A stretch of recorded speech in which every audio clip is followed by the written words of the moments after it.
Binyamin Amar Yedid Hashem. To Binyamin, it says, the Pasuk says, that he was Yedid of Hashem. What does that mean? What does that mean, he's Yedid Hashem? Beloved to Hashem. Why was Binyamin out of the Shevatim Yedid Hashem? And the answer they bring down is like this. If you see, at Kriyat Yam Suf, all the Shevatim were there. They were all there, and they were all waiting. Should we jump? Should we not jump? Now, of course, Nachshon ben Aminadav was the first one. We know that he was the jump. But at the Shevatim, who was the first to go ahead and jump? Shevet Binyamin. Since Shevet Binyamin went all out, and they gave their full trust in Hashem, complete trust, right away, and they said, let's do it. Hashem says, you're my Yedid.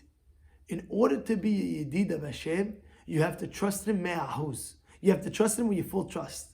This is something beyond. And of course, all the Shevatim trusted. But they had a unique trust in Hashem that they even went out and they jumped in. They didn't care what's going to be. We don't care. Now Hashem says, you did that? I'm going to give you a reward. What was the reward? The reward was in the land of Shevet Binyamin. Hashem said, the Beit HaMikdash is going to be erected in that place. We're going to build the Beit HaMikdash in the place of Shevet Binyamin. Why? Yedid Hashem. Because he was beloved to Hashem. He sacrificed for Hashem. He trusted in Hashem. More than all the Shevatim at that moment, he did it. And therefore Hashem says, you're my Yedid, you're going to get the portion where the Beit HaMikdash is in your place. And not only that, you see later on that in essence, all Bnei Yisrael were called Yedidim. How do we see? V'natenu Yedidim. Zemirot, Shirot, V'bachot. All Bnei Yisrael is Yedidim. But now what's going on? How are they all Yedidim? You thought you just said Binyamin. Binyamin was a unique Yedid. He was a unique friend. But they were all Yedim. Why? Because they also had self-sacrifice. They also went out of their way for Hashem. How did they go out of their way from Hashem? How did they go out of their way? How? Answer is, when all Bnei Yisrael was coming out of Egypt, all of them going out of Egypt, they were taking, each family had 90 donkeys filled with gold, silver, diamonds, jewels, everything. Everything. You can't even imagine. Everything.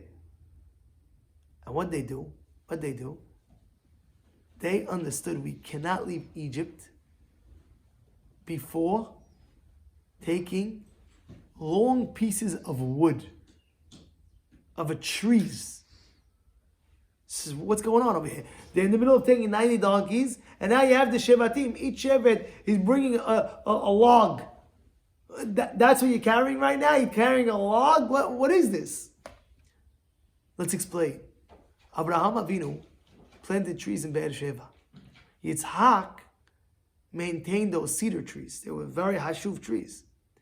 And Yaakov took those trees, took them down to Egypt, and understood from these trees that Abraham planted, we're going to build the Mishkan. And this is going to be the wood of the Mishkan. And therefore they went all out and they took those woods and said, you know what, we're going to carry them even though it's inconvenient and even though it's not. Hashem says, you're my Yedid. You're my beloved friend. When you go and something's inconvenient, let's say, and you do it anyway, you're a Yedid Hashem. You're a beloved of Hashem. It's the same thing with people. They wake up in the morning. Sometimes it might be difficult. But they go ahead. They wake up in the morning to go to Knis early. They go early learning. You're sacrificing your sleep for HaKadosh Baruch Hu. Wow. You become Yedid of Hashem. Same thing with ladies. Sometimes what? It's very hot. Very hot. It's boiling 90 degrees out, 70, 80 degrees, whatever it is. She goes ahead, she needs tzliut. She said, Yedid Hashem, you're Yedid Hashem. And this is a great lesson that we have to understand. In life, it's not just when it's convenient for me, I do what I do. It's every moment, even if it's inconvenient, and even if it's hard. Hashem says, be my Yedid. Be my beloved friend. And when you do that, the reward is endless. The shefa beracha is endless. It just keeps on going and going and going and going.